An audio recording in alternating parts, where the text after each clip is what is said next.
দর্শক, বাংলাদেশে এবার যেই জেলাগুলোতে ভয়াবহ বন্যা পরিস্থিতি হয়েছিল তার মধ্যে নোয়াখালী অন্যতম, এবং নোয়াখালীর যেই স্কুলটি সবচাইতে ক্ষতিগ্রস্ত হয়েছিল সেটা হলো চাষিরহাট নুরুল হক উচ্চ বিদ্যালয়।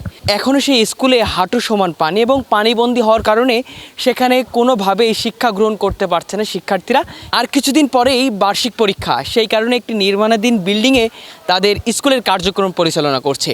দর্শক, আজকে আমরা সেই স্কুলে এসেছি এবং সেই স্কুলের আসলে বর্তমান পরিস্থিতি কি এবং এই স্কুলে যারা শিক্ষার্থীরা আছে, পাশাপাশি শিক্ষকরা আছে, তাদের সাথে একটু কথা বলার চেষ্টা করবো আসলে কি অবস্থায় তারা আছে।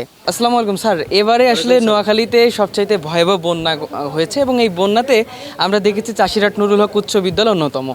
এই যে বিদ্যালয়ে এখনও দেখতে পাচ্ছি হাঁটু সমান পানি, সেখানে পানিবন্দী, কোনোভাবেই শিক্ষার্থীরা যেতে পারছেন, আপনারা তো যেতে পারছেনই না। আমরা দেখলাম এখানে সাময়িক সময়ের জন্য একটা নির্মাণাধীন বিল্ডিং আপনারা আপনাদের শিক্ষার্থীদেরকে শিক্ষাদান দিচ্ছেন। কি কারণে দিচ্ছেন? আপনাদের তো পানিবন্দী, আপনারা তো আসলে কিছু করার ছিল না। মূলত চাষিরহাট নুরুল হক উচ্চ বিদ্যালয়টি এই নোয়াখালী জেলার সোনাইমুড়ি উপজেলায় অবস্থিত চাষিরহাট ইউনিয়নে। ইতিপূর্বে আপনারা দেখেছেন যে এই বিদ্যালয়টি উপজেলা পর্যায়ে আমরা একটা সুনাম অর্জন করেছি। বিভিন্ন খেলাধুলা, এক্সট্রা কারিকুলার অ্যাক্টিভিটিস যেগুলো আছে সেগুলোতে আমরা বরাবরই প্রথম স্থান অধিকার করেছি উপজেলা পর্যায়ে, এবং জাতীয় দিবসগুলোতে জেলা পর্যায়ে পর্যন্ত আমাদের শিশুরা, আমাদের ছাত্রছাত্রীরা পুরস্কার নিয়ে এসেছে। তো যেহেতু আমাদের এলাকায় একটি সুনাম আছে, যদিও আমরা এখন ক্ষতিগ্রস্ত, বন্যা এখনও পানি শুকায়নি, তো আমরা চেষ্টা করেছি যে এই যে কনস্ট্রাকশন হচ্ছে সেই বিদ্যালয়ের যারা কর্তৃপক্ষ আছেন তাদেরই একটা নির্মাণাধীন বিল্ডিং আমরা শিক্ষার্থীদেরকে বসিয়ে না রেখে তাদের যাতে পাঠদানে তাদের লেখাপড়ার ক্ষতি না হয়, তো আমরা শিক্ষকদের কে কষ্ট দিয়ে হলেও আমরা এইখানে ছাত্রছাত্রীদেরকে নিয়ে এসে পড়াচ্ছি, যাতে করে তাদের যে লক্ষ্য উদ্দেশ্য সামনে তাদের পরীক্ষা, তাদের পড়াশোনার জন্য ঘাটতি না হয়, এই ঘাটতিটাকে পূরণ করার জন্যই আমরা এভাবেই কষ্ট করে পাঠদান করতেছি। এটা আমাদের বিদ্যালয়েরই একটা কমিটমেন্ট। আমরা চেষ্টা করছি যে আমাদের বিদ্যালয় থেকে যেন শিক্ষার্থীরা এই জেলায় সর্বোচ্চ পর্যায়ের মানে মানসম্মত শিক্ষার্থী হিসাবে গড়ে ওঠে, সুনাগরিক হিসাবে গড়ে ওঠে, একই সাথে মেধাবী এবং সুনাগরিক হয়। যার কারণে আমরা তাদেরকে বাসায় বসে বসে, তারা অনেকে মোবাইল চালাচ্ছে, আমরা খোঁজ নিয়েছি, অভিভাবকরা বলছেন যে আমাদের শিশুরা তো লেখাপড়া করছে না, ফলে আমরা লেখাপড়াটাকে এগিয়ে নেওয়ার জন্য এবং তারা যেন অন্য ধরনের কোনো সাইটে চলে না যায়, বিশেষ করে এখনকার সময় মোবাইল ডিভাইসে আকৃষ্ট হচ্ছে তারা, তাদের এই মানে খারাপ দিকটা থেকে তুলে আনার জন্য আমাদের এই ব্যবস্থা এবং লেখাপড়ার মানকে ঠিক রাখার জন্য আমরা কষ্ট করে চালাচ্ছি।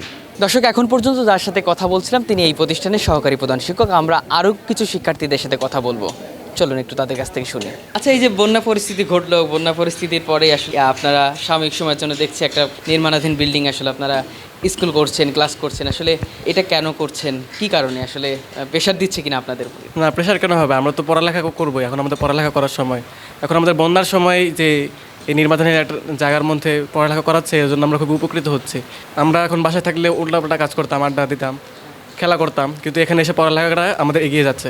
সময় তো পেরিয়ে যাচ্ছে, পড়ালেখা তো করতে হবে। ক্যাম্পাসে ক্লাস বলতে আমরা তো সেখানে একলা একলা থাকি, স্যাররা থাকেন কিন্তু আমরা তো অনেক পরিমাণে মানুষ থাকি, স্যার সবাইকে আলাদা আলাদাভাবে করতে পারবেন না। আর এখানে তো শুধু আমরা ক্যাম্পাসের মানুষ না, সব বাইরের মানুষও আছে। অরিজিনাল স্কুল তো এখন বর্তমানে অনেকখানি পানি রয়েছে অরিজিনাল স্কুলে, সেখানে ক্লাসরুমের মধ্যে পানি রয়েছে, তো আমরা এখানে পড়ালেখা করছি।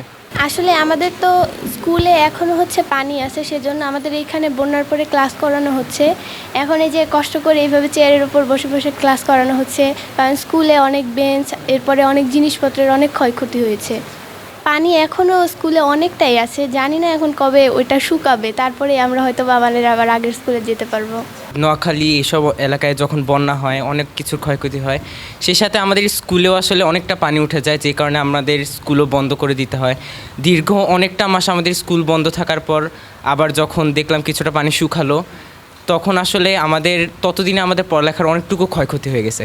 তো এই ক্ষয়ক্ষতিটুকুকে কাটিয়ে ওঠার জন্য শিক্ষকরা আমাদের সিদ্ধান্ত নিলেন যে কোনোভাবে স্কুলটাকে খুলতে হবে।